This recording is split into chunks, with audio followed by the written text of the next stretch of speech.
haram. So kita tengah membincangkan tentang, kita masih lagi tengah membincangkan tentang definisi hukum ni. Okay. So fahuwa haramun yujtanab. Okay. Yujtanab ni penyempurna kepada baik itulah fahuwa haramun yujtanab, maka ianya ialah haram dan haram itu dijauhi. Okay. Wandub idza usiba man qad fa'alah. Wandub, namakan hukum untuk orang yang apabila lakukan suatu perbuatan tu diberi pahala.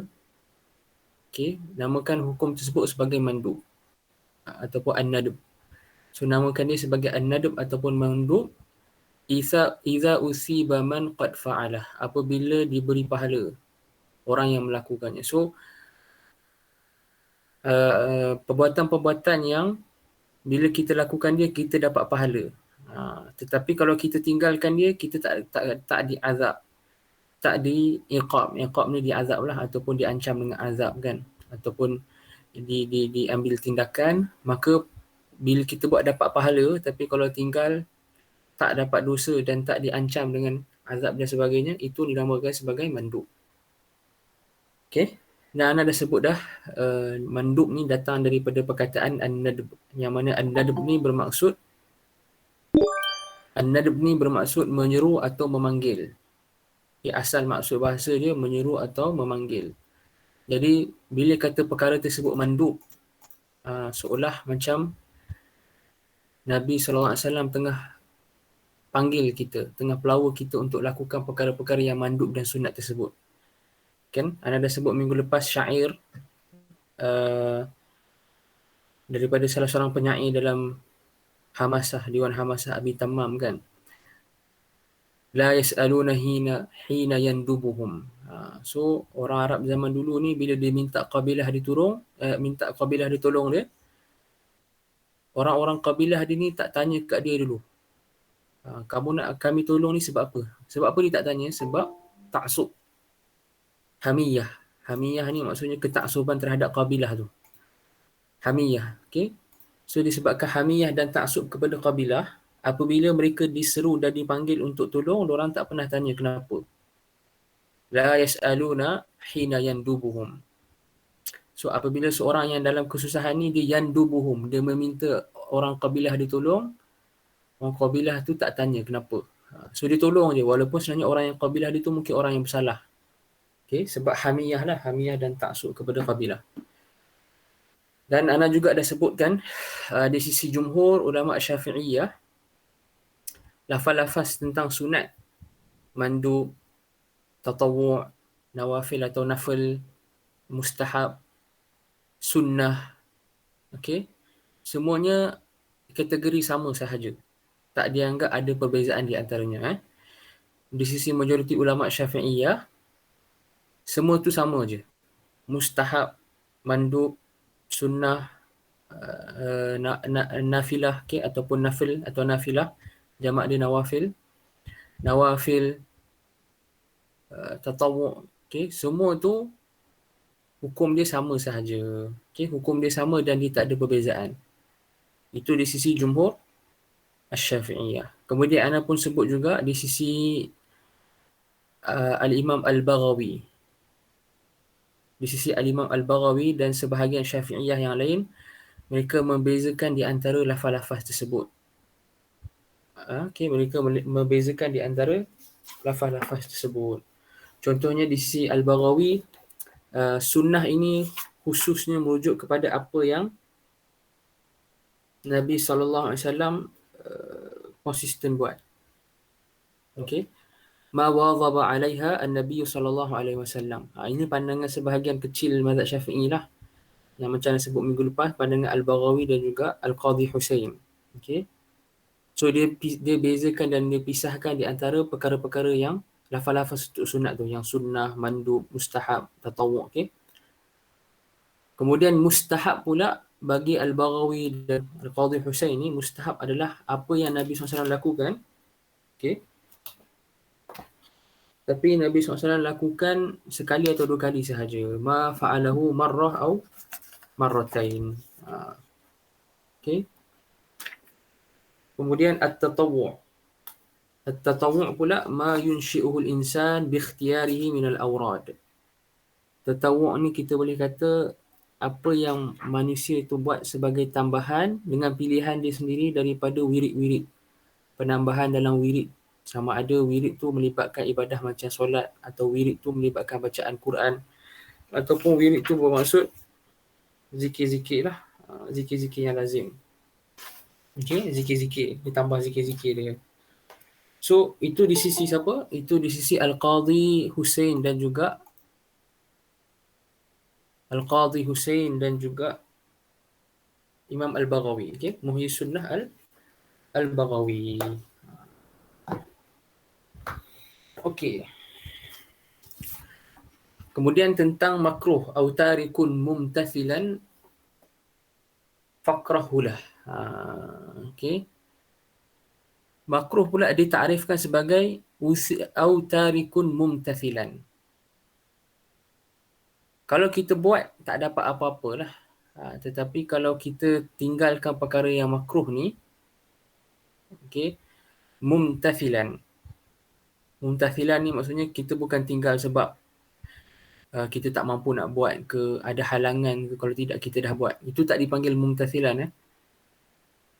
Mumtathilan ni bukan bermaksud dia tinggal sebab contohnya dia tak ada mood ke, ataupun dia dah nak buat dah tapi tak jadi. Ada halangan-halangan tertentu. Tetapi mumtathilan ni maksudnya dia memang tinggalkan tu sengaja. Sebab dia mengharapkan pahala contohnya. Ataupun dia tahu perkara tersebut makruh contohnya. So dia akan dapat pahala. Tapi kalau dia buat tu dia kena azab tak? Atau dia kena iqab tak? Tak. Dia bukan macam haram. Haram ni kalau buat kena azab ataupun iqab. Okay. Fakrahulah. Maka namakan dia sebagai makruh lah. Fakrahulah. Maka makruhkanlah perbuatan tersebut. Perbuatan tu dipanggil sebagai makruh. Perbuatan yang jika kita tinggalkan dia dalam keadaan kita mengharap tu kita dapat pahala, perbuatan tersebut nama dia makruh. Okay. Contohnya macam-macam lah. Contohnya makruh untuk kita pergi ke masjid dalam keadaan kita ada bau yang kuat. Kita baru makan bawang ke, kita baru makan bawang putih ke apa, ataupun kat konteks Malaysia ni macam makan durian atau makan petai. So hukum pergi solat jemaah waktu tu dengan kita punya bau yang kuat tu makruh. Okay, makruh sebab dia akan membuatkan orang yang lain dekat dalam masjid tu tak senang dengan kita lah kan. Jadi kalau kita tinggal perbuatan makan petai tu, makan durian tu, makan bawang putih tu contoh. Kita memang pilih untuk makan dia lepas habis solat. Lepas dah habis solat jemaah apa semua, baru kita nak makan. So waktu tu kita dapat pahala lah sebab kita tinggalkan perbuatan tu tadi mumtathilan. Berbeza dengan orang yang memang dia nak pergi masjid dan dia nak makan durian dah. Tengok-tengok tak jadi makan durian sebab contohnya durian dia terjatuh ke, ataupun dah buka durian dia busuk ke, faham tak? Ada benda-benda lain yang menghalang dia buat tapi bukan dia tak nak buat. So itu tak dipanggil mumtathil. Itu tak dipanggil mumtathil. Orang yang dia terhalang daripada buat sesuatu bukan sebab memang dia tak nak buat tapi sebab ada halangan-halangan lain. Sebab kata orang Melayu ni aral yang melintang. Ada perkara-perkara yang melintang yang halang. Okay. Okay, so sambung sikit lagi tentang makruh. Dan Ana juga ada sebut dalam minggu lepas tentang makruh dan khilaful aula. Okay, Ana ada beberapa perkara yang Ana sebut tentang makruh. Pertama sekali, makruh di kalangan ulama' terdahulu lah. Ulama' terdahulu, indal mutaqaddimin. Ni masih lagi revision lah masih lagi revision sebab tak ada rakaman minggu lepas. Indal mutaqaddimin macam Imam Syafi'i, Imam Ahmad, okay? Lebih kurang sebelum 500 atau 400 hijrah. Sebelum 500 atau 400 hijrah. 500 atau 400 hijrah. Kenapa sebelum ni? Sebab ini zaman yang ilmu usul fiqh mula berkembang dan kita cakap ada unsur istiqrar. Istiqrar ni maksudnya dia dah jadi satu ilmu yang dah matang, yang dah ada istilah-istilah, ada kanun-kanun tersendiri. Sebab zaman 400-500 Hijrah ni banyak kitab yang penting-penting yang adalah usul yang membuatkan dia jadi ilmu yang dah matang dan ada kanun tersendiri, ada istilah yang tersendiri. Okay? Ada kitab yang paling utama lah dalam zaman 400-500 Hijrah ni, ada kitab nama dia At-Taqrib wal Irsyad.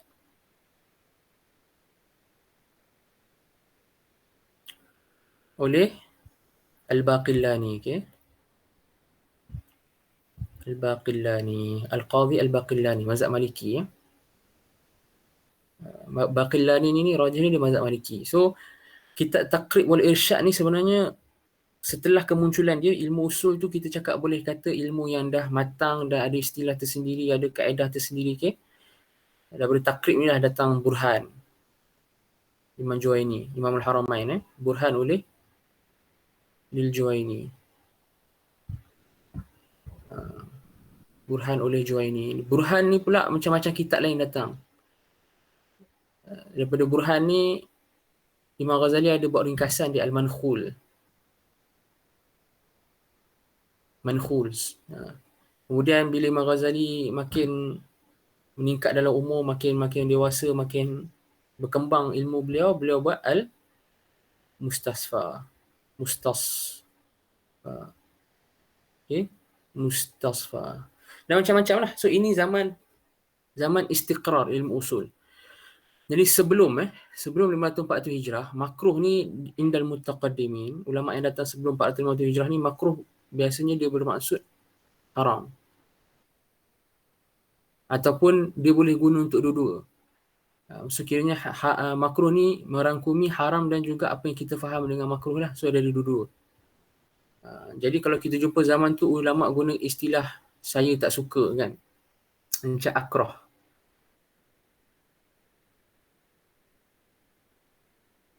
Ya, akrah. Contohnya akrahuhu. Aku tidak menyukainya. Bukan ukrihuhu aku memaksanya. Ini akrahuhu. Okey. Biasanya lah ditafsirkan sebagai ini haram di sisi aku. Ini haram di sisi aku. Cuma dia kata dengan saya bencinya atau saya tak sukanya. Akrahuhu ni maksudnya saya benci. Tapi dia bermaksud apa? Haram lah. Hukum dia haram. Haram hukumnya. Dan buktinya banyak. Sangat banyak. Imam Ahmad terutamanya. Sebab Imam Ahmad banyak dinukilkan daripada beliau kata-kata macam ni lah. Akrahuhu ke la yu'jubuni. La yu'jubuni tu maksudnya aku tak berkenan lah dengan benda ni. Kadang-kadang Imam Ahmad kata la yu'jubuni maksudnya benda tu haram. Ataupun dia kata akrahuhu maksudnya benda tu haram. Daripada Imam Syafi'i pun ada. Daripada ulama-ulama hadis pun ada. Okay, macam dalam, anda tak tahu anda sebut kitab minggu lepas kan, Imam Tirmizi ada buat bab kan. Bab karahiyati al-mashi kalau anda tak silap uryanan.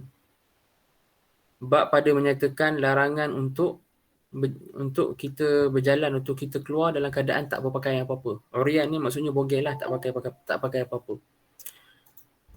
Jadi kalau antum tengok Imam Tirmizi guna istilah karahiyah. Babu karahiyati al-mashi uryanan. Kan? So janganlah kita terjemah karahiyah ni makruh. Maksudnya haram lah. Takkan keluar tak pakai pakaian tiba-tiba makruh hukum dia kan. Nampak tak?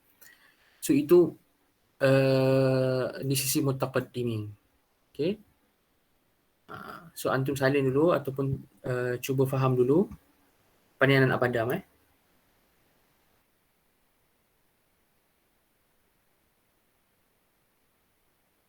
Okay, yang nak padam Itu pertama. Yang kedua, makruh yang di sisi mutaakhirin ni yang macam kita faham lah. Kalau ikut definisi yang dibawa oleh Ibnu Mutair ni, kalau kita tinggalkan dia dalam keadaan kita memang mengharapkan dapat pahala, kita dapat pahala. Cuma ini taklah berapa tepat. Okay. Bukan tak berapa tepat, tak berapa cantik lah. Tak berapa nak cakap cantik. Betul tu betul, tapi tak berapa nak cantik lah. Ada banyak definisi makruh yang lain. Kalau kita ambil definisi Imam Al-Juwaini, lagi jelas. Walaupun definisi Imam Al-Juwaini itu definisi yang kita cakap dengan memakai secara ar-rasm kan. Kalau antum ingat at-ta'rif bil-rasm yang ana hurai pada minggu ketiga kan. Definisi yang Imam Al-Haramain sebut dalam waraqat tu semua at-ta'rif bil-rasmi. Okay, bil-rasmi. Iaitu dengan, yang ana pernah hurai minggu ketiga tu, iaitu dengan cara bukan menghuraikan hakikat satu perkara, tapi menghuraikan dia punya kesan dia.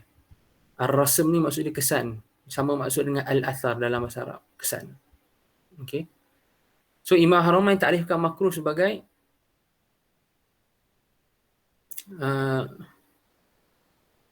ma yusabu ala tarkihi wa la yu'aqabu ala fi'lihi. Okay, lebih kurang macam ni lah. Atau kama qala, lebih kurang macam ni. Sehingga anak lah. Ma yusabu ala tarkihi wa la yu'aqabu ala fi'lihi. So apa yang dapat pahala kalau kita tinggalkan dia, tapi kalau kita buat dia tak dapat dosa. Sebab kalau hanya berpada dengan yusabu ala tarkihi, orang yang tinggal haram pun dia boleh dapat pahala kalau dia niatkan daripada dia tinggal tu imtithal. Ma yusabu ala tarkihi mumtathilan contohnya. Mumtathilan ada hurai tadi ya. Antum faham kan mumtathil? Maksudnya dia tinggal tu sebab dia mengharapkan untuk dapat pahala. Sebab dia tahu perkara tu contohnya dilarang. So kalau semata-mata berpada macam ni kan, ma yusabu ala tarkihi mumtathilan. Apa yang diberi pahala kalau kita tinggalkan dia kerana mumtathil, maksudnya kita memang tahu dia dilarang dan kita memang tinggalkan tu sebagai cara untuk dekatkan diri kepada Allah. Kita tinggalkan tu sebagai satu ibadah. Kita tinggalkan maksiat tu atas dasar kita nak jadikan dia sebagai satu ibadah untuk kita taqarrub dengan Allah, contoh. Kalau macam ni sahaja, merangkumi apa? Merangkumi haram dan makruh lah, betul tak? Orang yang tinggal minum arak, orang yang tinggal pergi kelab kerana imtithal, dapat pahala tak? Of course dapat pahala.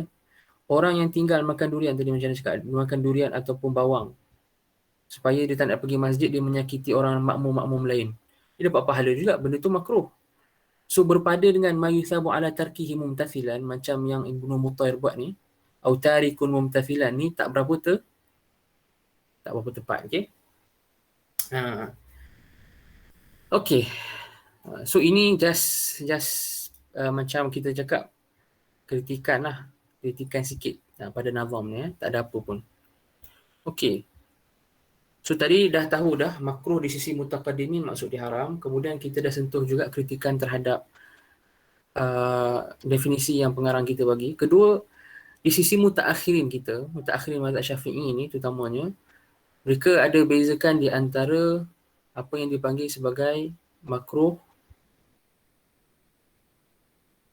dan dekat sana ada benda yang dipanggil sebagai, ni maksud dia tak sama, khilaful aula, kan? Makruh dengan khilaful aula. Ini di sisi ni, ini di sisi al-mutaakhirin. Mutaakhirin ni siapa? Ulama-ulama mazhab Syafi'i yang terkemudian.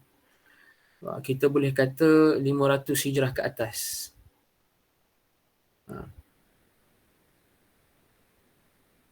500 hijrah plus ataupun macam ni lah, ni ke atas maksud dia. Okay, sebab apa? Sebab di sisi mutaqaddimin mereka tak bezakan di antara makruh dan khilaful aula.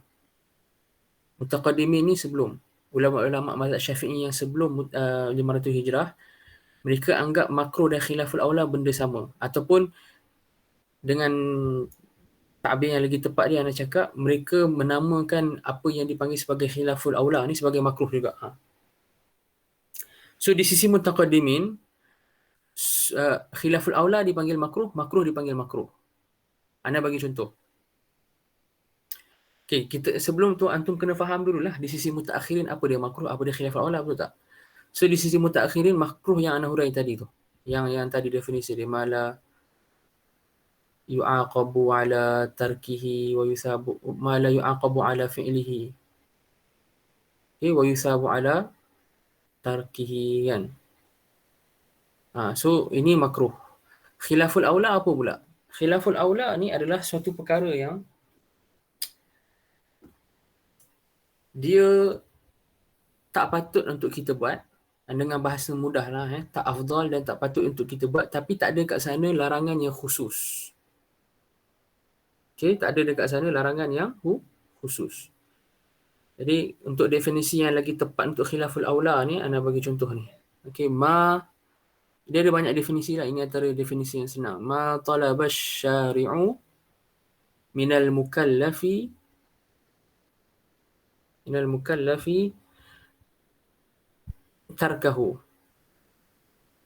tarkahu la ala sabilil hatm.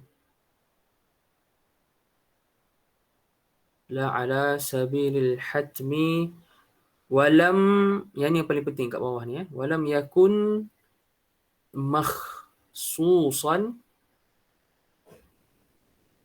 bi amrin muayyan.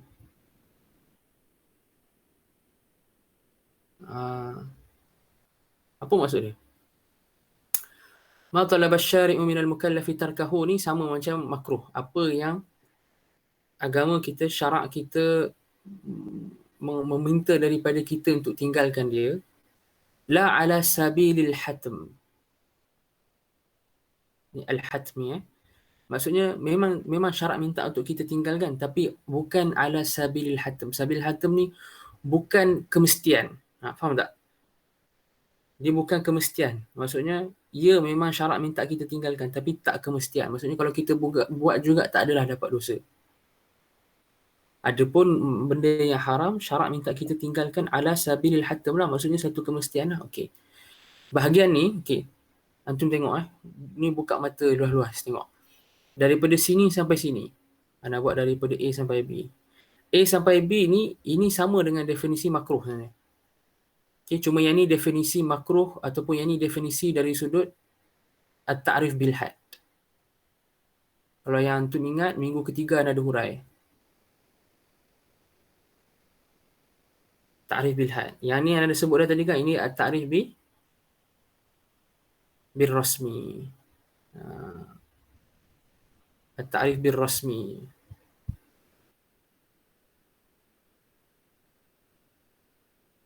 Bil rasmi, okay? So, A sampai B, itu makruh lah. Cuma ada tambahan ni, bahagian ni. Daripada B sampai C ni, ini tambahan penting. Walam yakun makhsusan bi amrin muayyan. Maksudnya apa? Dan larangan tu tak ada datang khusus dengan dalil tertentu atau arahan untuk tinggalkan tertentu. Maksudnya tak ada kat sana dalil ataupun arahan tertentu daripada agama kita yang cakap secara jelas kita diminta untuk tinggalkan. Sebagai contoh. Okay, sekarang ni dengan anda bagi contoh, antum lagi faham. Anda bagi contoh. Makruh. Kita tengok contoh makruh, kita tengok contoh khilaful aula. Makruh macam anda cakap tadi lah. Larangan yang ada dalam hadis Nabi kan. Sallallahu alaihi wasallam, yang Nabi SAW larang sahabat datang ke masjid dalam keadaan makan bawang ataupun apa yang lagi, bawang lah kita boleh kata, bawang putih lah. Okay, bau kuat kan. Larangan Nabi SAW kepada para sahabat daripada makan bawang putih ya. Kalau nak tak silap bawang putih. Okay, para sahabat dari makan bawang untuk ke masjid. Yang mana ini ada hadis Ada hadis.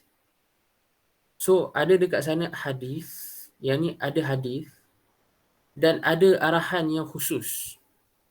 Ada arahan ataupun larangan yang khusus daripada Nabi SAW.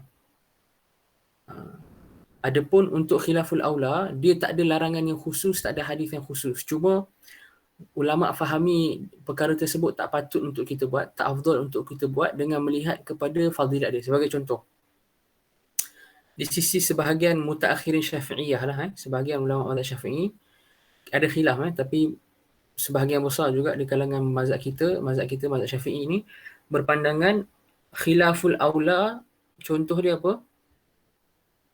Contoh dia at-tatahhur, ataupun lagi tepat izalatun najasah lah Izalatu an-najasah bima'i Zamzam. Menghilangkan najis ataupun membasuh najis menggunakan air Zamzam. Apa hukum kita basuh najis guna air Zamzam? Hukum dia khilaful aula lah. Sebab apa? Cuba antum semua cari dekat Ana, tuan-tuan dan puan-puan yang ada petang ni, cari ada tak hadis Nabi SAW larang guna air Zamzam untuk tak boleh basuh najis? Tak ada. Tuan-tuan dan puan-puan takkan jumpa lah. Takkan jumpa. Takkan jumpa. Tetapi habis macam mana tahu benda tu tak patut untuk buat? Kita tahu dia tak patut untuk buat dengan melihat kepada fadilat dan kelebihan air Zamzam tu. Air Zamzam air yang hebat kan. Yang sebagai ulama kata dekat dunia ni air yang paling bagus sekali. Air yang paling afdal dekat muka bumi. Sampai ulama bahas. Kalau dekat akhirat nanti adakah air Zamzam lagi afdal ke tak? So ada sebagai ulama kata air Zamzam ni paling afdal di bumi dan akhirat. Ada yang kata di bumi sahaja, di akhirat yang paling afdal air daripada telaga Nabi SAW. Haud telaga. Yang mana lepas kita minum tu, kita tak dahaga dah sampai bila-bila kan. Okay. So, tak ada hadis dengan tak ada. So, Ana buat kat sini, no hadis, no amr. Ini yang dikata kat sini ni, walam yakun makhsusan bi amri muayyan. Adapun dekat sini, dia ada hadis, dia ada amr. Larangan daripada Nabi SAW untuk jangan pergi ke masjid dalam keadaan makan bawang. Okay. Ana cari hadis dia. Anda tak ingat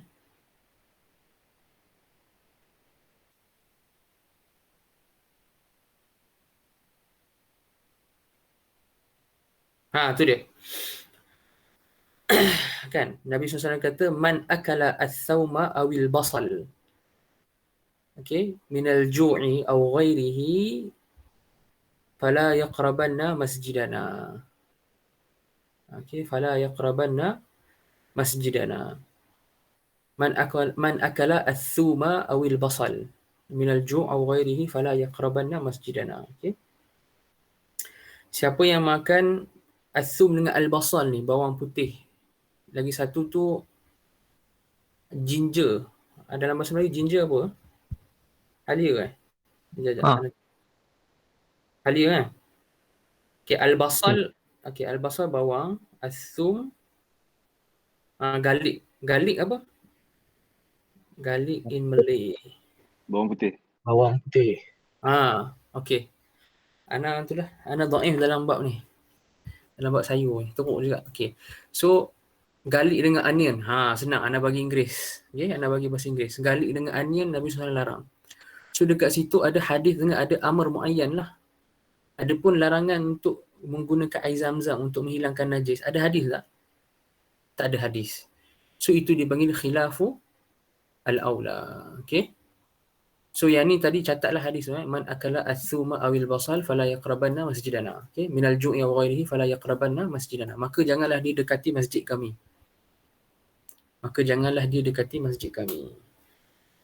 Okey. Cuma sekarang ni maklumat yang seterusnya yang nak tambah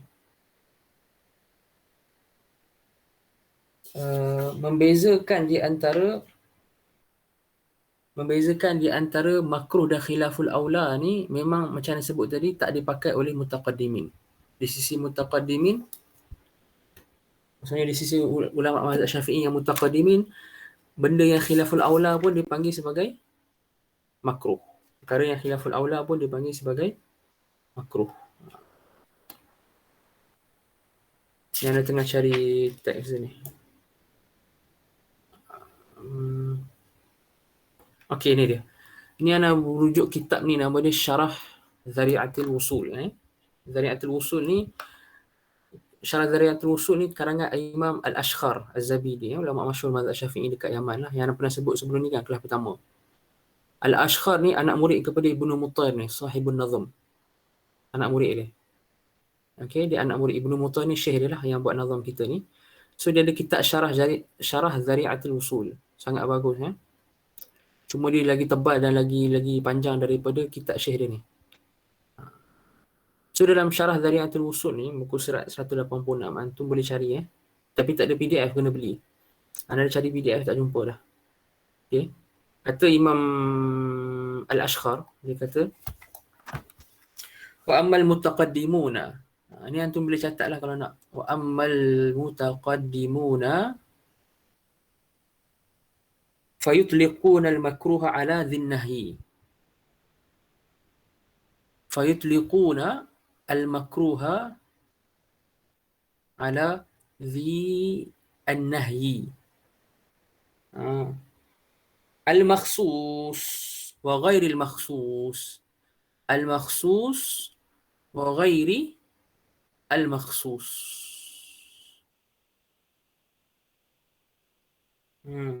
Okay, nampak?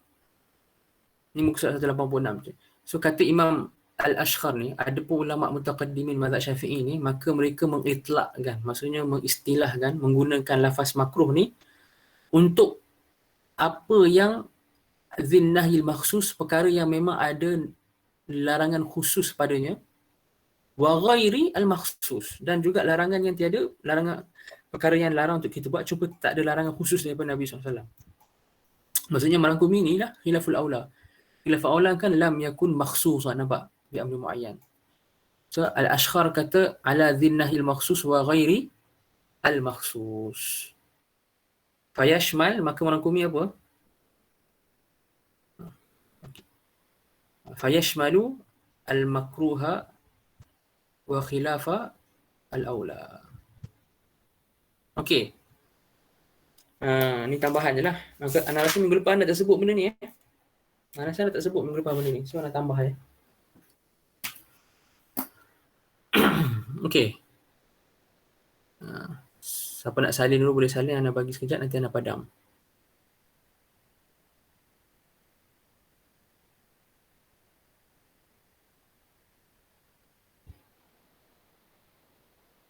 Okey Seterusnya, aula wala fahwal mubahu bistiwa wa qad yasiru ta'atan idza nawa. So aula wala, ataupun tidak dan tidak. Tidak dan tidak ni maksudnya ataupun tidaklah dia tu diazab sekiranya dilakukan, dan tidaklah pula ianya diberi pahala sekiranya dibuat. Kalau buat tu taklah dapat, kalau tak adalah dapat, silap. Bukan kalau tinggal tu tak dapat pahala. Okey. Kalau tinggal tu tak dapat pahala. Kalau buat tu tak dapat dosa. Buat tu tak dapat dosa. Okay. So kata pengarang ni, Imam Ibn Mutan ni, bila dia hurai kat sini, dia kata au kana la yu'aqabu fa'iluhu wa la yusabu tarikuhu. Itu takdir dia. So aula wala maksud dia au kana la yu'aqabu fa'iluhu, ataupun apa yang bila kita buat dia kita tak dapat dosa atau tak diazab. Wala maksudnya wala yusabu tarikuhu, dan kalau kita tinggalkan dia kita pun tak dapat pahala. So suatu perkara yang kalau kita buat tak dapat dosa, kalau kita tinggal tak dapat pahala, itu dipanggil sebagai al-mubah. So ana ulang balik suatu perkara yang kalau kita tinggal tak dapat pahala pun, kalau kita buat tak dapat dosa pun, itu adalah mubah. Okey. Aula wala fahuwal mubah. Yang mana al-mubah, okey, ataupun sebahagian ulama usul takbir dengan ibahah. Kan anda dah sebut kan apa beza di antara, anda rasa minggu kedua kot, anda sebut beza di antara mubah dengan ibahah, mandub dengan nadab, karahah dengan makruh, ijab dengan wajib kan. Kalau ada daripada kalangan tu yang hadir tu pun ingatlah. Okay. So mubah ataupun sebagai ataupun takbir lainnya ibahah. Dia datang daripada perkataan apa? Dia punya kata dasar dia, madah asal dia bauh. Al-bauh. Apa maksud al-bauh? Al-bauh ni maksud dia al-izhar ataupun al-i'lam. Menzahirkan sesuatu ataupun memberitahu.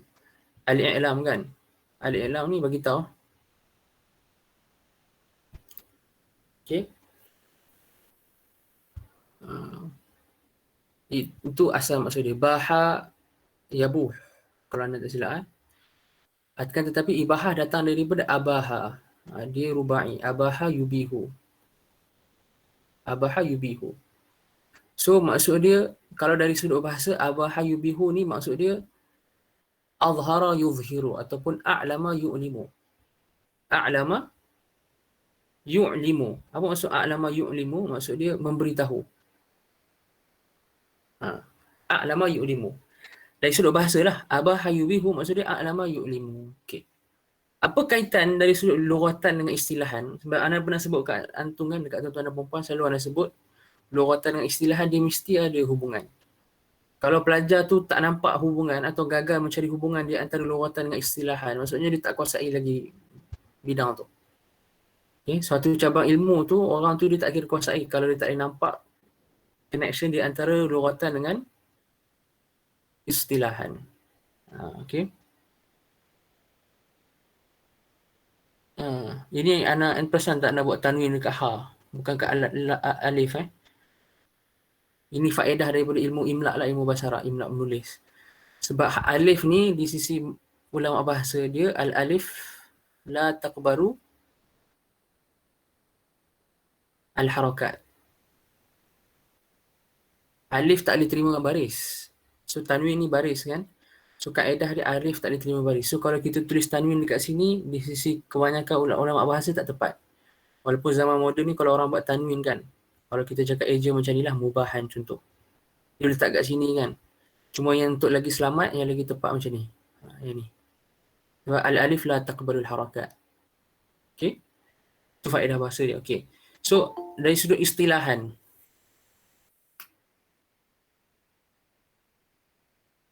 Dari sudut istilahan. Okay. Istilahan tadilah apa yang kalau kita buat tak dapat dosa, kalau kita tinggal tak dapat pahala. Okay. Sekarang kita nak tengok hubungan di antara lughatan dengan istilahan. So, hubungan dia adalah perkara yang harus ini seolah syarak membagi tahu dekat kita. A'lamana asy-syar'u ataupun asy-syari'u, syarak yang bagi tahu kat kita, syarak yang inform dekat kita bahawa perkara tersebut ada takhir. Takhir ni maksud dia apa? Boleh pilih. You nak buat pun boleh, you tak nak buat pun no problem. So, hubungan di antara bahasa dan istilah seolah macam perkara mubah ni syariat bagi tahu kita, syariat khabar kat kita, kamu nak buat pun tak apa, kamu tak nak buat pun tak apa. Ada takhir kat situ. So sebab itulah benda tu dipanggil perkara yang mubah, perkara yang dibagi tahu akan keharusannya, akan boleh pilih dia. Perkara yang dizahirkan akan kita boleh pilih untuk nak buat atau tak nak buat. Okay.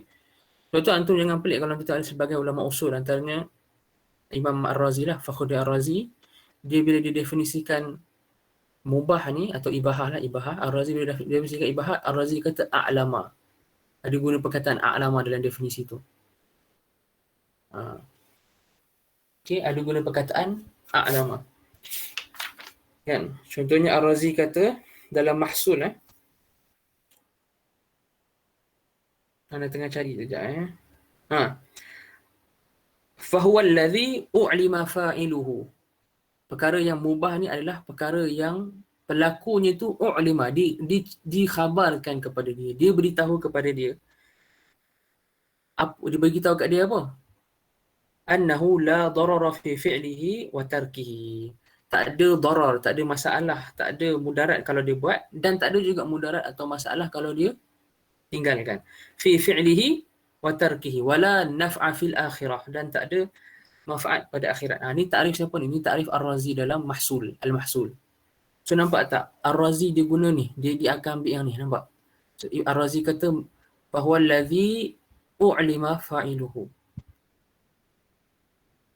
U'lima mabni lil majhul. U'lima fa'iluhu, dikhabarkan kepada pelaku dia, diberitahu kepada pelaku dia, kau buat benda ni tak apa, kalau tak buat pun tak apa, dan tak ada benda, tak ada manfaat apa pada akhirat. Ini takrif siapa? Ar-Razi lah yang ana sebut tadi. So Ar-Razi meraihkan apa?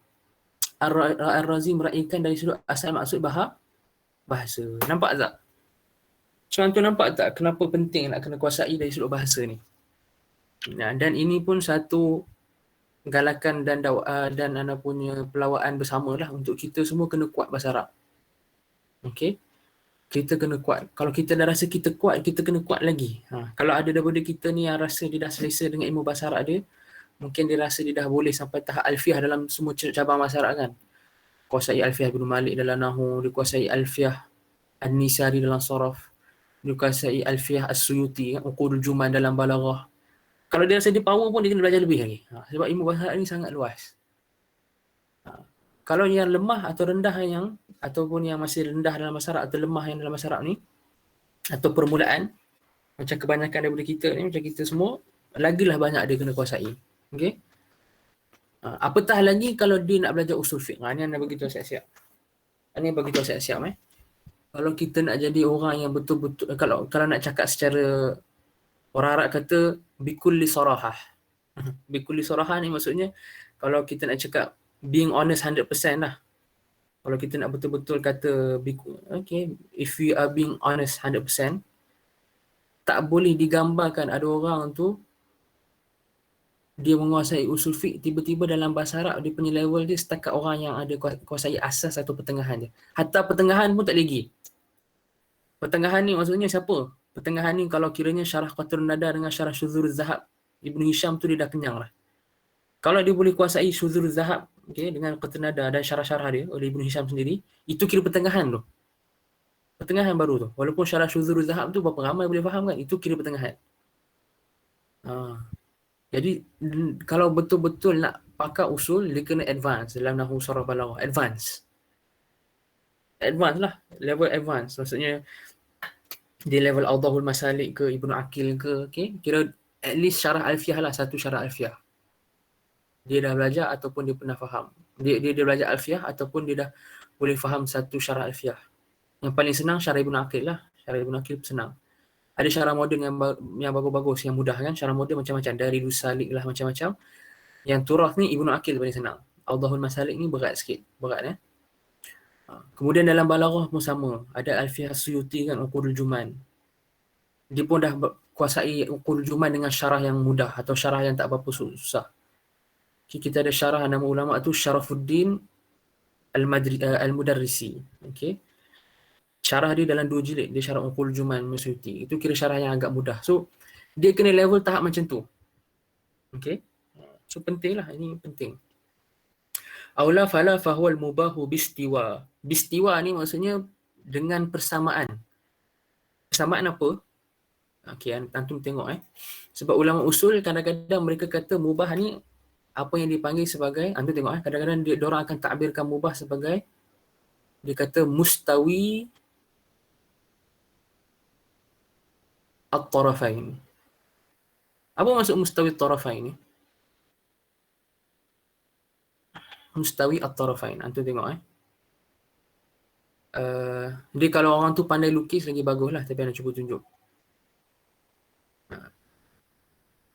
Mustawi at-tarafain. Ini anak cuba tunjuk ke antum ni.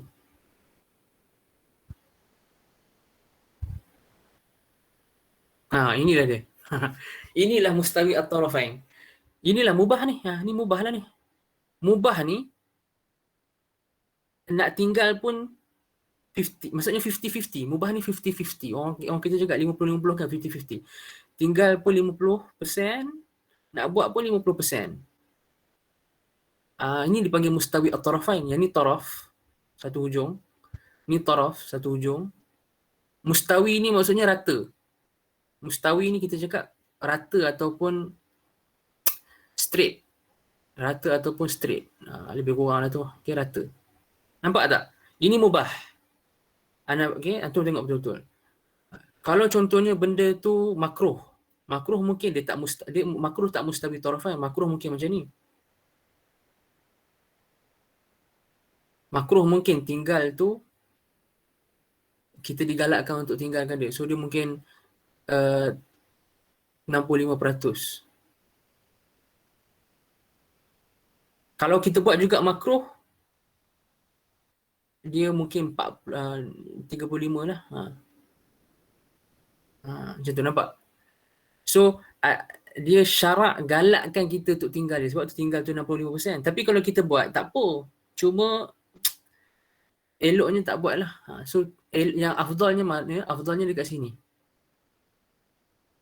Afdal tu pada tinggalkan dia. Nampak? So, ini mustawi tarafain tak? Ni tak mustawi at-tarafain. Ni mustawi tarafain. Tinggal pun tak apa, buat pun tak apa sebab 50-50. Nampak Boleh? Itu maksud Imam Ibnu Mutair ni. Aula wala fahuwal mubahu bistiwa. Maksudnya bistiwa at-tarafain. Wa qad yasiru, kita takdir dekat sini al-mubah. Sara yasiru ni min akhawat kana kan. So dia kena ada isim dia. So isim dia ni mubah ni lah. Wa qad yasirul mubahu ta'atan. Ta'atan ni khabar. Khabar yasiru Wa qad yasirul mubahu ta'atan idza nawa.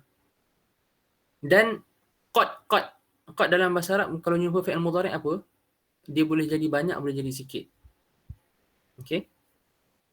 So dekat sini maksud dia banyak. Litakthir dalam ilmu nahwu dipanggil litakthir. So kebanyakan mubah ni, litakthir, kebanyakan mubah ni kalau kita niatkan kita buat tu untuk ketaatan, perkara yang asalnya perkara tu hukum dia harus atau mubah, dia boleh jadi dapat pahala. Ulama bagi contoh banyak lah. Contohnya kalau kita duduk kat masjid. Apa hukum duduk kat masjid? Duduk je, duduk. Cuba Antun bagi tahu Ana. Kat mic pun tak apa. Duduk kat masjid je, duduk. Tak baca, tak apa, duduk je. Harus. Okay.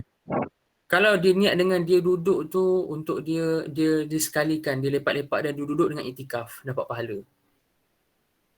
Dia duduk, dan dia rehat, dia niatkan dengan dia duduk untuk dia rehat tu supaya lepas dia dah segar, dia boleh baca Quran. So sekarang duduk dan lepaknya dekat masjid tu yang asalnya hukum dia harus. Jadi apa? Mungkin perkara yang sunat, dapat pahala. Okay. Dia beri pahala sebab dia niatkan ketaatan daripada dia. Makan dengan minum kan. Makan minum harus lah. Tapi kalau dia niatkan dengan makan dengan minum untuk kuat dalam buat ibadah, dia jadi taat, ketaatan. So dia dapat pahala. So walaupun perkara harus ni asalnya tak dapat pahala pun kalau buat.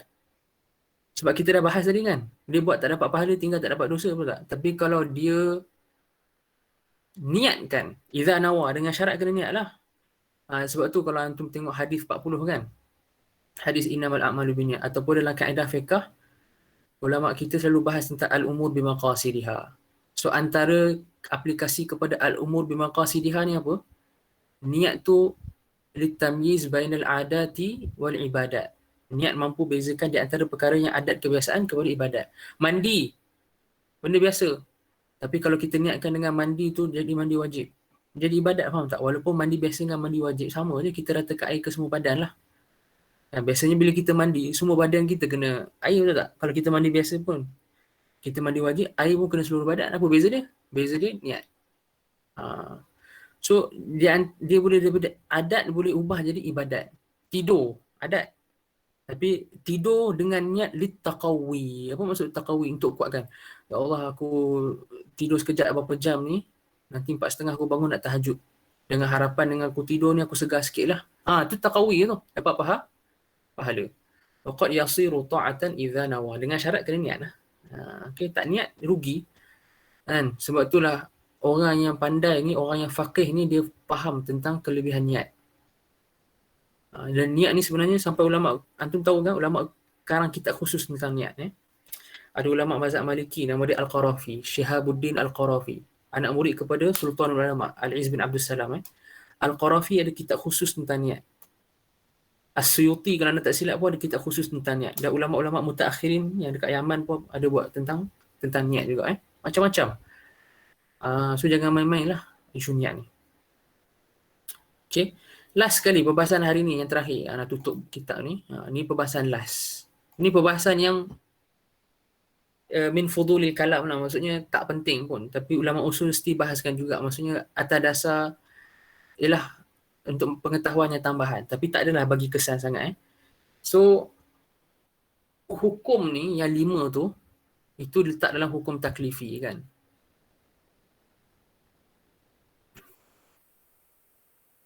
Taklif ni apa taklif? Taklif ni kata para ulama, ilzamu, terutamanya ulama yang mutakallimin lah, ilzamu ma fihi kulfah. Kita ilzam, kita mewajibkan untuk melakukan suatu perkara yang padanya ada kulfah. Kulfah ni beban. Kulfah ni beban. Faham tak? So, bila syarak ilzamkan kita untuk tinggalkan perkara yang haram, ada beban kat situ, kita tak boleh buat. Kita terbeban untuk meninggalkan perkara tu. Kita terbeban untuk kena buat perkara tu kalau wajib kan. So itu ada kulfah. Dan beban tu dia boleh jadi berat atau ringan, susah atau senang. Contoh macam beban untuk perkara yang sunat. Beban dia ringan je lah sebab kita tak buat pun tak apa. Tapi kalau perkara wajib, beban dia berat kena buat. Perkara haram, beban dia berat. Makruh beban dia ringan sikit. So itu kulfah. Okay? Isu dia sekarang, perkara yang harus, mustawid tarafain ni tadi, 50-50. Anda cakap kan dia mustawid tarafain. Ada kulfah tak? Ada kulfah ke pada perkara mubah? Maksudnya, ada bebanan tak pada perkara mubah? Tak ada bebanan pun. So, kenapa mubah tu dia masuk dalam hukum taklifi, kan? Ini banyak lah ulama usul bahas. Yang sebenarnya perbahasan ni macam nak cakap, min fudulil kalam lah. La yubna alaihi ayu mas'alatin fil fiqh. Tak dibina pada dia apa-apa permasalahan dalam fiqh sangat pun sebenarnya. Tapi dibahaskan juga kenapa. So, ada banyak jawapan. Ada banyak setakat yang anda ingat ada 2 atau 3 lah. Ada yang kata mimbab at-taghlib. Taglib ni jawapan yang paling senang dan anda suka sebab ada jawapan yang tak ada takalluh pada dia. Apa maksud taglib ni? Maksudnya ialah bila kata hukum taklifi ni maksudnya 4 out of 5 yang ada dalam hukum taklifi ni perkara yang taklifi. Yang lagi yang kelima iaitu mubah tak apa. 4 ni apa? 4 ni itulah haram, wajib, mandub dengan makruh. So maksudnya taglib ni apa? Maksudnya 4/5 tu ada beban. So walaupun yang kelima ni tak ada beban, mubah, tapi majoritinya 4/5. 4/5 ni ratio percentage dia apa? 80% kan. So memandangkan 80% daripada hukum taklifi tu adalah perkara yang ada beban, haram, wajib, mandub, makruh. So mimbabi taglib. Maksudnya majoritinya al-ghalabah dia, al-ghalib dia adalah perkara yang ada beban. So kita panggil dia hukum taklifi juga. Walaupun dalam dia ada mubah. Tapi still dipanggil hukum taklifi sebab kita taglib je lah. Sebab hukum taklifi yang banyak dalam tu. Okay? Ada jawapan yang kata mubah ni sebenarnya ada taklif. Ada taklif pada mubah. Taklif tu pada i'tiqad wujud at-takhir fi. Tu dia. Ini jawapan ni wallahu ta'ala alam lah. Ana secara peribadi rasa ada takalluf. Iaitu apa? Kita sebenarnya dibebankan dengan mubah ni. Kita dibebankan untuk kita i'tiqad, untuk kita meyakini bahawa perkara tu harus. So syarak bebankan kita untuk kita meyakini perkara tu ada takhir, ada pilihan. Dia harus ada pilihan untuk buat atau tak nak buat. So kalau orang tanya mubah ni mana beban dia? Beban dia datang dari sudut kita diwajibkan untuk kita i'tiqad. Cuma jawapan ni tak berapa kuat lah sebenarnya. Ulama usul boleh bagi bermacam-macam kritikan. Bermacam-macam i'tiradat, bermacam-macam iradat. Tapi ini antara jawapan yang disebutkan. Okay? Ada jawapan yang ketiga. Cuma anda tak ingat. Okay, minggu depan kalau anda sempat cari balik, anda beritahu antum. Wallahu ta'ala alam bisawab. Okay, ada apa-apa soalan ke?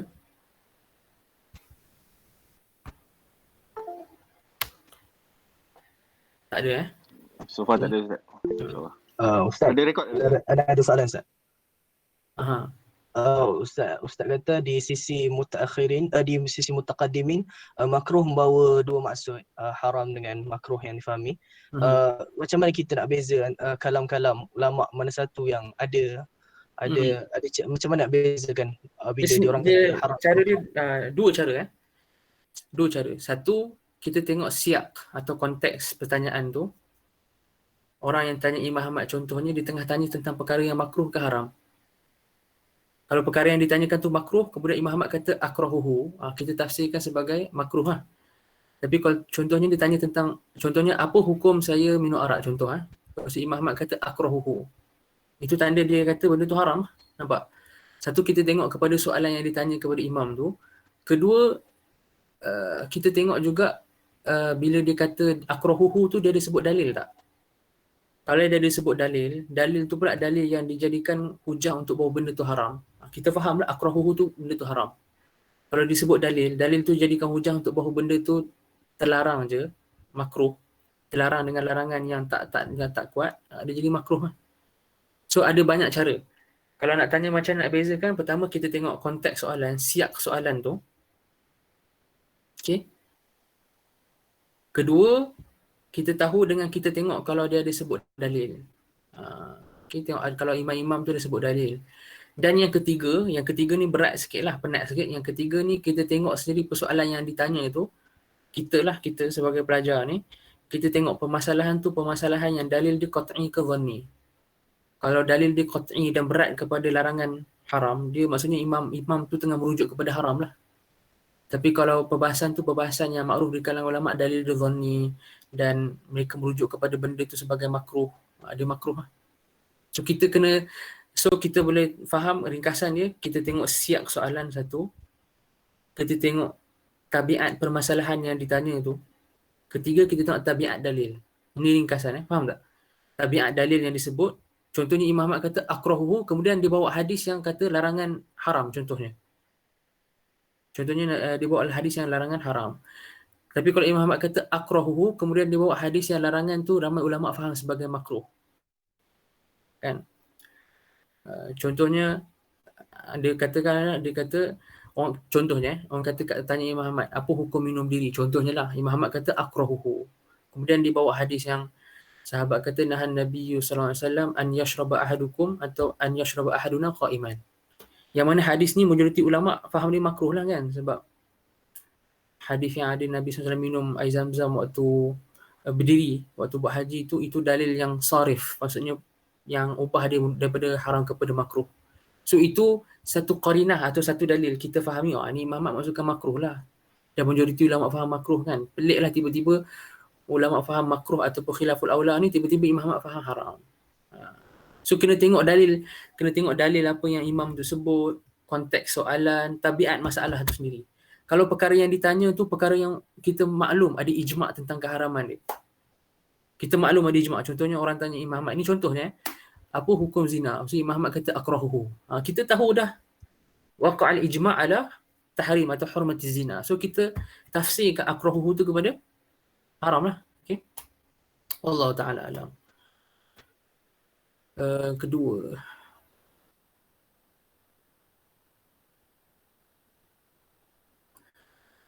perkara yang sudah adanya pahala tapi diubah dan digubal menjadi satu ritual. Itu sebagai contoh Al-Quran dibaca dalam upacara tahlil. Boleh diberikan hujah sebagaimana perkara mubah tadi, means perkara harus berniatkan padanya ibadat terdapat pahala. Tapi perkara yang dah disediakan pahala tak boleh diubah niatnya kan. Perkara yang dah disediakan pahala, maksudnya dia nak niat daripada sunnah kepada harus, macam tu. Wallahu ta'ala alam, mana tak tahu Ana tak pernah dengar kalau ada nak ubah daripada sunat kepada harus. Wallahu ta'ala alam.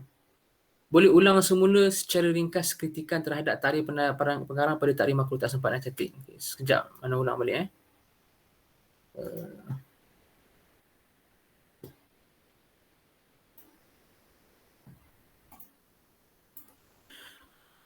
So tadi Imam Ibnu Mutair kata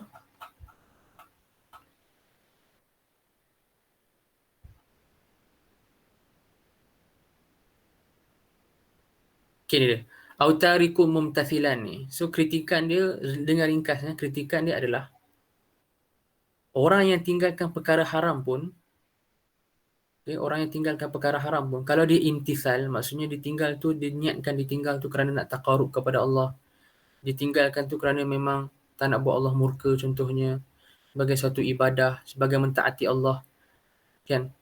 Tinggal minum arak sebab mentaati Allah contohnya. Tinggal ada kemampuan nak pergi kelab tapi tak nak pergi kelab. Imtithal, mumtathilan. Orang yang tinggalkan perkara haram pun dapat pahala, betul tak? So bila Imam Ibnu Mutair kata autarikun mumtathilan faqrah, ini tak berapa tepat lah, sebab Orang yang haram pun kalau dia tariku mumtathilan pun haram juga, pun dapat pahala juga. Okay, orang yang buat perkara haram, kalau orang tinggalkan perkara haram tu sebagai imtithal, dapat pahala. Kalau orang yang buat perkara, orang yang tinggalkan perkara makruh, dia niatkan imtithal, dapat pahala. Jadi haram dan makruh, dua-dua kalau kita tinggal imtithalan dapat pahala. So untuk menjadikan makruh tu definisi dia tinggal imtithal dapat pahala, tak berapa tepat lah. Sebab orang yang tinggal perkara haram pun imtithal dapat pahala juga. Okey. Itu ringkasan lah. Okay. Oh, Ana dah stop share screen dah. Ana pergi tunjuk, Ana pergi buka Nazam. Tak nampak pun kan?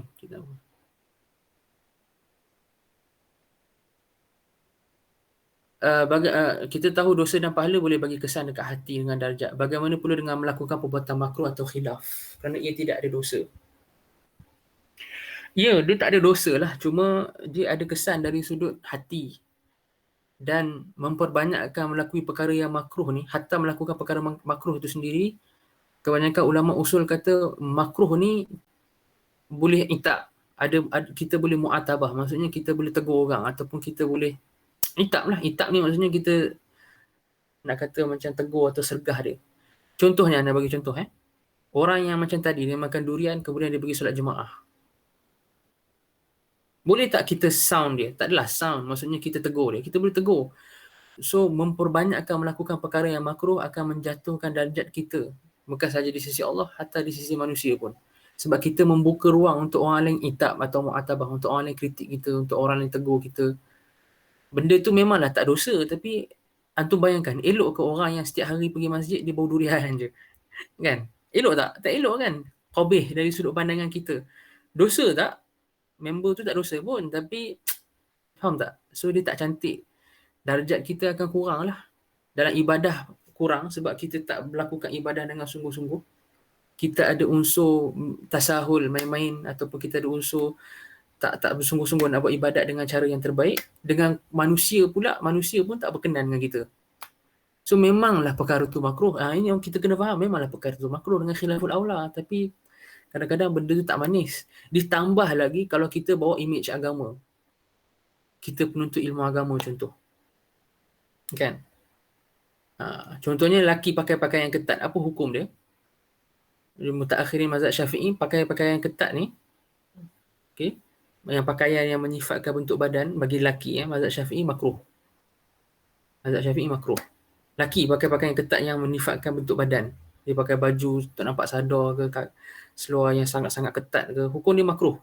Ana tanya antum, kalau orang tu orang yang belajar agama, ambil degree, ambil master, ambil PhD, mungkin duk bagi kuliah agama lah, duk belajar usul fiqh, duk baca kitab hadis apa, dia pakai seluar ketat, pakai baju ketat, elok tak? Makruh lah, makruh. Tapi nampak tak betapa jatuhnya dia punya, apa nama dia, kedudukan dia di mata kita manusia. Itu di mata kita manusia, apatah lagi di sisi Allah lah kan. Sebab dia seseorang yang tak ada, yelah dia dah bawa imej agama tapi dia buat benda macam tu, benda makruh. Macam nak cakap tadi lah, ulama usul kata benda makruh ni boleh itab, boleh mu'atabah, boleh ada unsur macam kita kritik atau tegur. Okay. Wallahu ta'ala alam bisawab. Okay. Itu sahaja kan. So sampai sini sahaja. Yang baik itu daripada Allah. Lemah tidak cakap daripada diri anda sendiri. Ana nak buat quiz sebenarnya dalam grup tu. Cuma Ana sibuk sikit. Ana cuba cari masa lah. Kalau ada masa Ana bagi quiz. Tapi memang Ana nak buat. Ana memang nak buat. InsyaAllah akan ada lah. Ana cuba. Okay. Yang baik itu daripada Allah. Lemah tidak cakap dari diri anda sendiri. Semoga antum semua dapat manfaat. Jangan lupa untuk doakan lah untuk Ana dan doakan Ana istiqamah. Ana takut Ana tak istiqamah je. Antum kena doakan Ana istiqamah dan rasa rajin. Rasa rajin nak buat kan. Sebab kelas ni kelas volunteer. Ana anggap dia kelas volunteer lah. Ana anggap macam kelas ni sedekah. Sebab Ana buat ni voluntarily. So antum doakan Ana istiqamah dan kuat lah. Okay. InsyaAllah kita jumpa minggu depan. Wassallallahu ala sayyidina Muhammad wa ala alihi wa sahbihi wasallam. Subhanakallahumma wa bihamdika asyhadu an la ilaha illa anta astaghfiruka wa atubu ilaik. Assalamualaikum warahmatullahi wabarakatuh. Waalaikumsalam warahmatullahi wabarakatuh.